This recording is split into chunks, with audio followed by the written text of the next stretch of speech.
Hello, my little goblins. We're back at it again, and this time we are playing Kashtira. I know you guys have been waiting for this for a while, but guess what? We got like 3 Kashtira cards out of this entire set, but we still making it work, and we made it the best Kashtira version I guarantee possible. I don't know about guarantee, but this is gonna be one of the better Kashtira decks that you can play currently. That's like pure Kashtira. I'm not talking about like the tier limit shit or throwing Fenrir in a deck. Like, we're talking about like you're using all the cards. So let me take you down what we have, what we cooked here, and this deck was cooked by me and Lightning in the Discord. So we're playing Ascended Thunder as just a rank 7, level 7 we can go into. Instant Contact lets us go into Aquaneos. And the whole purpose of the deck, we're playing pretty much as many Kashtira bodies as you possibly could play. I know Ogre is not the greatest, but we just don't have enough names, so this is kind of what we gotta do. We're also playing Macrocosmos, which is ARISEHEART at home, because, you know, they didn't give us ARISEHEART. They barely gave us anything, so... And we play 1 trap just so we have something to search off the Ogre. And the trap's actually not that bad. It's pretty decent. But ideally what this deck is trying to turbo into, and it does pretty well, is turbo into Shangri-La and Diablos. So Diablos is going to be the bread and butter of the deck because it's so insane. Because it allows you to pretty much double lock 2 zones on your opponent's field. And then on your opponent's turn, it will let you lock another 2 zones. Assuming you get like one of your either Unicorn or Fenrir's effect off, it'll let you lock pretty much. This card is going to let you lock everything. It's pretty much our ARISEHEART. Like, this plus the Macrocosmos is our ARISEHEART. It's pretty much the ARISEHEART at home, which is why the title's name's that. So we have Baron de Fleur because you can get it off of Ash. Some cheeky plays you can do with that. Big Eye, no brainer. It's a really good level 7, and you permanently take control of the monster, which is really nice. And yeah, this card's like really crazy. This card's actually like super good in the deck. You play Red Eyes, Flare Metal Dragon. You don't have to, but it's another rank 7. We just kind of have some cards. Some of these cards are kind of fodder for the pot of P. We play Underworld Goddess because it's kind of, it came up like once, so I was like, I might as well just play it. And Zeus is going to be obviously really good. But yeah, we're going to go into some matches. You guys get to see how the deck plays. And yeah, it's pretty crazy. I'm going to say that. So we'll talk in the recap too about more stuff that we can do with the deck. Hello, we're getting game number 1 against Barge, and we're going to start doing what we do best, which is go Unicorn. So Unicorn is pretty much one of the best starters in the deck. But it's weird because you're getting Birth every time and you need to open up another heart, or you need to open like something to actually have some type of follow-up. Pretty much what Birth will allow is it lets you either normal summon a level 7, and you can special summon a card from the graveyard or Banish Zone. So it lets you do the plays a lot easier. So here we get the trap. Now you're going to see a bizarre play from me, which is like I go into Diablos. That's only because we can't summon these cards anymore. We have to use Diablos' effect to send a card to the graveyard, so you can use Birth to resurrect it from the graveyard. We get rid of Zeus because Zeus is a problem card for the deck. It kind of outs the board really easily. So anytime you can get rid of Zeus, I'd probably say get rid of it, because the card is a problem card for us. Like, fuck it, dude. Like fuck most of their cards. Like Zeus, like if they can out our board, get rid of the card that can out us. So we're going to activate Shangri-La, special summoning Fenrir. He activates Pod Duality. I activate the Preparation, which is going to get my Ogre on the field. I could have done Unicorn, but once you use Duality, you know he's playing Floowandereeze, so it's kind of pointless. Ogre is much better in this case, which is hilarious to even think about. So he's going to activate Robin. I can't negate him, but... we're not looking for negates. Once he activates a monster effect on the field, or just monster effect in general, you can activate Fenrir and Ogre's effect, which is going to let us lock 2 zones for him. And remember what I said, Diablos is pretty much part of like ARISEHEART, kind of like the ARISEHEART that's kind of nutty. You're going to see why.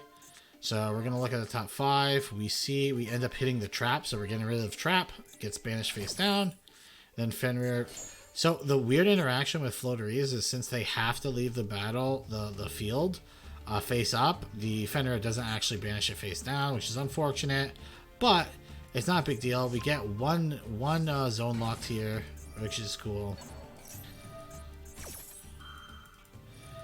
And we're going to activate Diablos' effect since a card was banished. So Diablos has another effect too that lets you banish a card.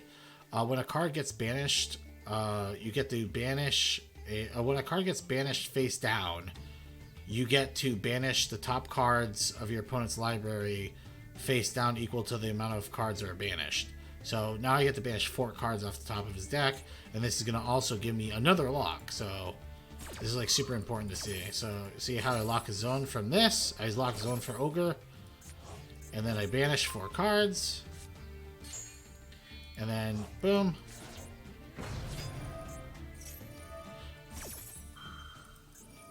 And now he's cocked. So we already got 2 cards banished. Beautiful. 2 zones locked. That's what we want to see. He can't search for trap, so he's fucked. You know he wants to get trap. He doesn't have field spell, so he kills the Diablos. Who cares? We run 3 of them. Our whole extra deck is pretty much loosey-goosey. We're going to activate Shangri-La, activate ARISEHEART's effect, banish another 3, we lock another zone. Fenrir's effect activates, we add another ARISEHEART. Use this to grab the Ogre. There's Big Eye. We're going to steal his M-Pen so we can finish locking his zones. And here we go. Banished. There we go. Lock another zone. Special this. This is actually exact lethal too, but it just shows how like quickly you can banish all these zones too. And it makes it really problematic for your opponent to actually do anything. So it's pretty nice. Alrighty, we're here with game number 2 versus Mecha, and yeah, our hand is not perfect. So a perfect hand for us is opening Unicorn with like ARISEHEART or something. It pretty much does full combo. This is not full combo hand. So our opponent's going to Ash us. We don't even bother call buying it because we have an Ash ourselves. And honestly, Fenrir effect is really not much I could search at this point, so pointless. We would actually think about call buying that is if Fenrir, I didn't have ARISEHEART in hand. Maybe I would do it. But it does make our Ash dead, which is really annoying. So there we go. We summon Unicorn. Our opponent is playing Speedroids. He's going to call buy. See, now my opponent wastes call buy on my Ash. So it really was the worst investment here. Boom. So he's going to summon Terratop. I'm going to imperm. And since Terratop tried to activate anyway, Unicorn's effect activates. And he only had 1 Rubber Top in his deck, which is like their main link monster they go into, which lets them extend. And we got rid of it, so he was actually just fucked. We lock 1 zone. Here goes Hagata. I'm just going to banish this. And he can't do anything, so he just loses. Because, like I said, like knowing your matchups too definitely helps with this deck. So the more you know the matchups, the more you know how annoying it is to get rid of certain cards that they have. Like, getting rid of that Link monster is so annoying in that situation. Hello, we're here with game 3 against someone, and our hand is looking extra juicy for going first. Going second, it might be a little hard, but we're going to imperm this card because Vaylantz got a new spell, and I feel like it's really good, so that's the only reason I'm interrupting it. I'm not 100% sure what you're supposed to interrupt on Vaylantz. We're going to let our opponent cook, though. And honestly, his end board, I feel like, is something to be desired. I feel like it's kind of mediocre what he ends with. Like, it goes beyond the pendulum. Maybe he's just not sure what's happening. This is happening, like, mid-diamond, like, climbing. So I don't know. So maybe if I was a Masters, someone wouldn't be playing like this. But it's kind of hard to tell. He goes into the new... Well, this is a new card they got. This is pretty much a pop. This card's actually pretty crazy for them. It's a pop, and it lets them move cards around. Which, if you guys know what this archetype does, when their cards all do something when you move them. So this card pops a card when you move something. So But right now he has IP with a pop. Like, it's really not that impressive. I just get rid of the pop. Here comes Unicorn. Unicorn gets Birth. Boom. Normal summon the Ogre. He's going to go into Avermax. I tried to go into combat, and he went into Avermax. And I'm going to tell you right now, this was before I put in the Underworld Goddess. And this is why I put in Underworld Goddess, because I had zero way of outing Avermax. Like I have zero way of outing it right now. So now my game plan is actually kind of hilarious. It's pretty much... my game plan at the moment is pretty much to... break up his entire back row so he can't play any Pendulum cards, and then get rid of his entire extra deck. So that's the game plan here. We're gonna mill 3. We bring back the Unicorn. We activate the instant contact. We go into Shangri-La, and we pass. His preparations. Shangri-La is gonna bring out Fenrir. He's gonna immediately go into combat, which is actually the right decision for him. Kind of bummed out he did that, but it's the right decision for him. But he had no other follow-up, and that I think that's the reason why we're going to be able to come out pretty well in this. I summon ARISEHEART, which is going to banish 3 cards. I lock his zone. Big Eye. I'm going to steal his monster. He's going to pop. I mean, I pretty much use his monster's effect to pop, and I'm just going to keep using his monster's effect to pop cards, so... Here's Birth. There goes another Diablos. By the way, at this moment, I'm like thinking there's no way I can lose this game. That's why I keep summoning Diablos in attack. Not a great idea, but I keep doing it. So if you guys wondering why I keep doing it, it's because I just don't think I can lose this, because I just banished like a ton of cards off his extra deck. He's got 12 cards left in deck. And I'm locking everything he's got. He also, just to remind you, he cannot be over this because it's a 0 attack. He can't steal the attack, so... Attacks, deals 3k, kind of painful. Honestly, at this point, Diablos is kind of not really useful because if you guys know what Diablos does, you have to have enough cards in your deck for it to banish. So like if he has 2 little cards, it's not going to banish the rest of his 8. Like I have to have like at least an exact amount or more, or like the deck has to have an exact amount or more. So I really have to just keep using this ARISEHEART to pick at his extra deck. I mean pick at his deck. But I do go into Diablos again just to completely lock the back row in case he had like, I don't know, like something that could mess me up, like Regeki. I don't know, something crazy. Kills my card, take another 3k. So now I have to play super defensive. I can't play stupid anymore. We're gonna get another 3 cards on the top. Zone lock. But now we actually have no more cards in the deck, no more Kashtira cards. We went through all of them, right? So I kind of feel dumb about using this because realistically, we just needed ARISEHEART to do something. I think my opponent just gave up here because he can't really do anything. I mean, he could attack this, but it's really not good. This is where I was saying, like, if I had Underworld Goddess, I mean, we just win here. I can just, like, OTK him at this point. It is kind of annoying, I'm not gonna lie, that we just kind of can't do anything at this point. I'm so tilted though that like they didn't release anything for this. Like I feel like they kind of cucked us on like this release. Like if you look at tier limits and you look at Spright and stuff like that, they got like majority of their cards to function. Like I get not getting a ARISEHEART, okay, but you could have gave us at least the field spell or the regular spell. I don't know. Kind of cringe in my opinion. Hello, we're here at game number 4, and this time we got lightning piloting. He got some replays for me too. We were playing at the same time, so we are just kind of helping each other along the way. But it's pretty cool. He uses Ash here, and since you're seeing Kashtira, I think Ash is a perfect card to use because Imperm, Fenrir's effect is really annoying. So saving that Imperm, I think, is just the right call here. So he's going to Imperm the Fenrir. Now he can actually start playing. ARISEHEART's going to banish Ogre. This, we both agreed, like me and Lightning both agreed this is definitely a mistake, but I just think he was just playing through the motions here. But obviously, at this point, you'd probably want to grab like Fenrir. Grab your own Fenrir at this point. Because Fenrir would actually be pretty crazy here. Because you get Fenrir, you could have honestly went into combat, like in pre-combat, you could have... I guess it doesn't matter too much. But Fenrir would have got you another body in your hand. You could have got another ARISEHEART in your hand. So he's going to banish. Hits a card. And there we go.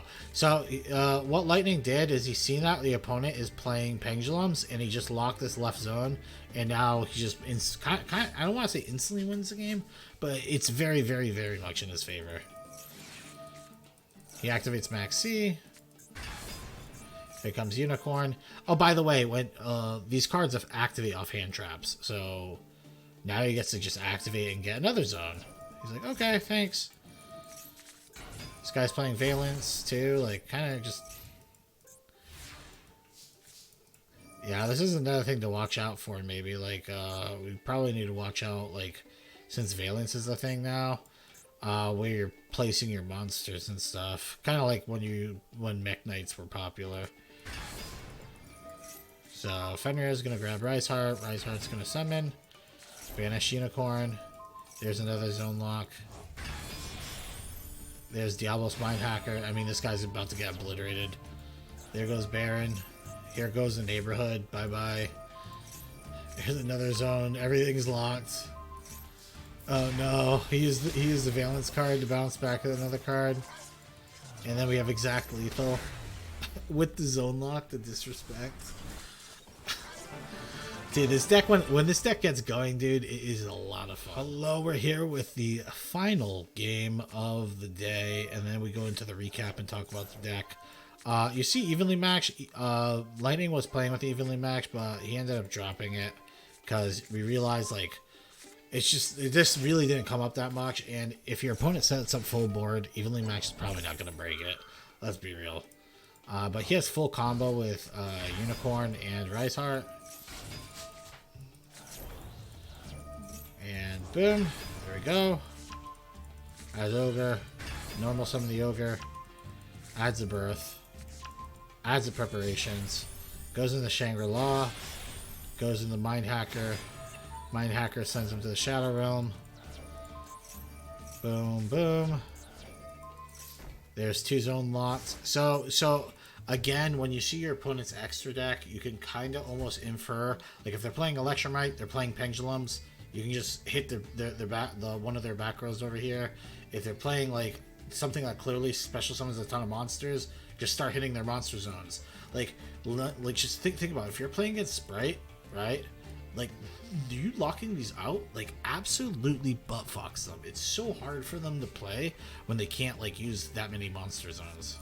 So he's gonna get Fenrir out. There's Angler. Angler is gonna summon Boom. He's going to actually call by this, which is actually kind of annoying for us. But he's lucky because he has Birth, and Birth has 3 cards. So another thing, remember, Birth, the way this card works is they have when they activate a spell or spell effect, they have to have at least 3 cards to banish. So if they only have 2, this card doesn't work. So just keep that in mind. Banish. Then we lock that zone. I'm just going to say, good fucking luck playing the game with 3 zones as Spright. This guy is actually just cucked. There's literally nothing this man could do. I kind of feel really bad for him, but I don't because he's playing Spright. So, like, what does he do? Like, look how sad this is. He has to use Smashers to open up his lanes. But now it's already too late. He already used too much resources to even do this. The Kashtira play, he goes into, this is terrible. Like, the Kashtira player is going to be able to completely come back from the game with what they have currently on the board. Like I don't even know. Like, he still had Diablos, so he was going to be able to like go into another Shangri-La and then start setting the whole thing up again. Banish half of his deck because he already had like 12 cards or 13 cards banished. It's pretty rough. Hello and welcome to the recap. If you guys enjoy this type of content, please subscribe because I am the hardest working YouTuber out there.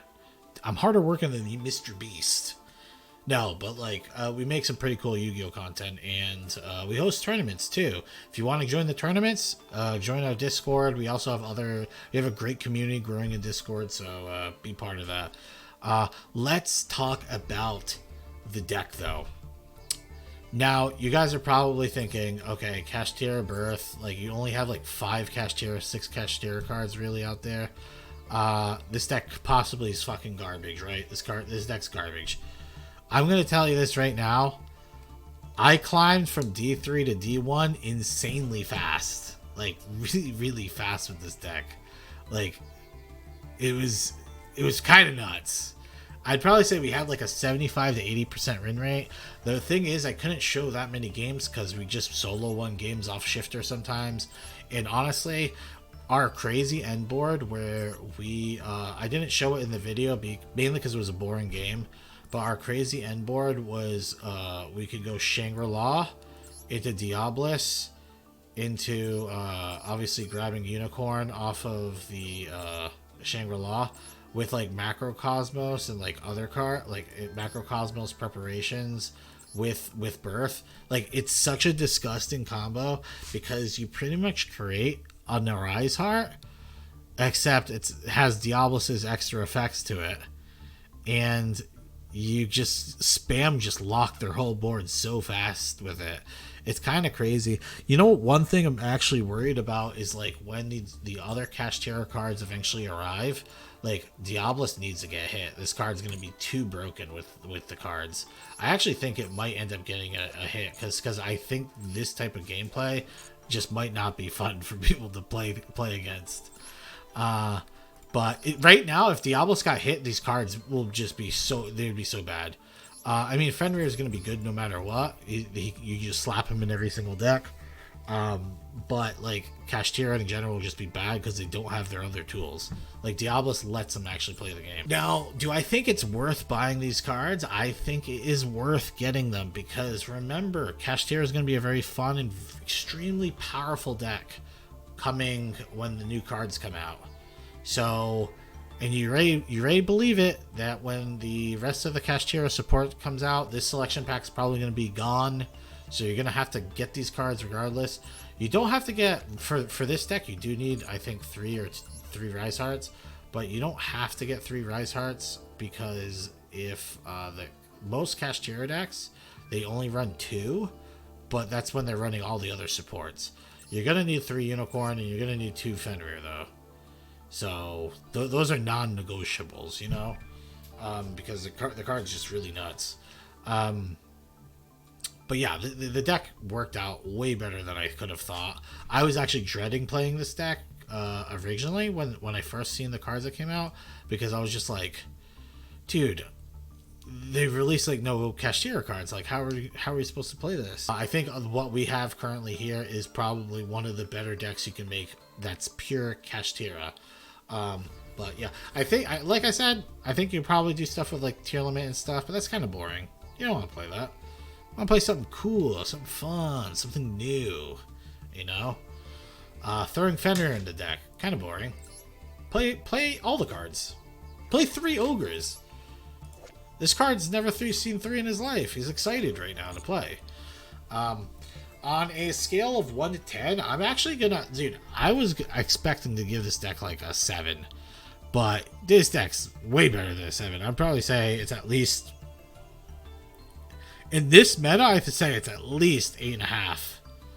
At least 8.5. Because remember, Macros Cosmos solos a lot of decks.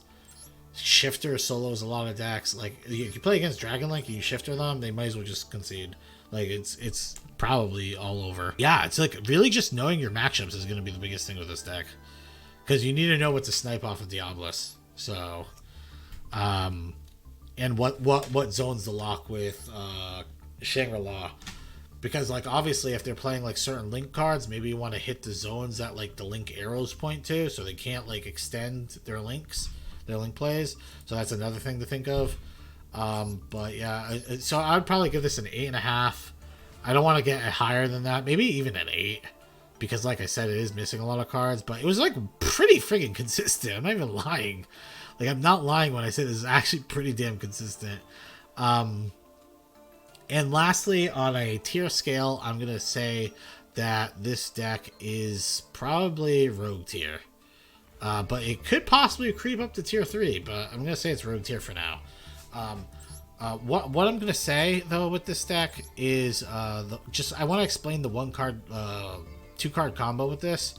Because there's no 1-card combo because we don't have the correct cards out yet. But pretty much Unicorn plus Riseheart or Unicorn plus Fenrir is pretty much 1-card combo.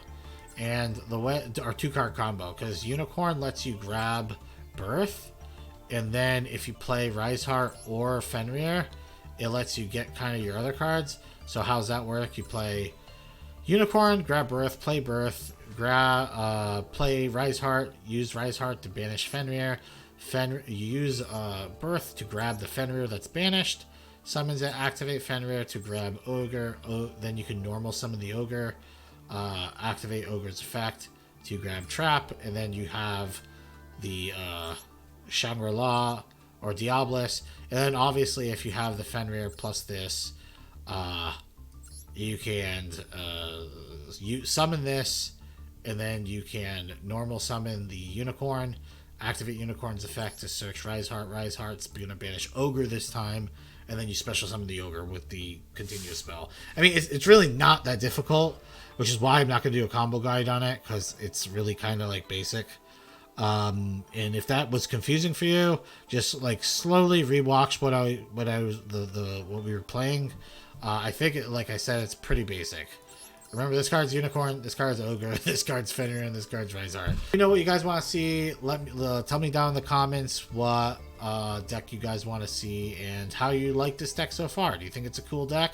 I think it's pretty neat. So, goodbye!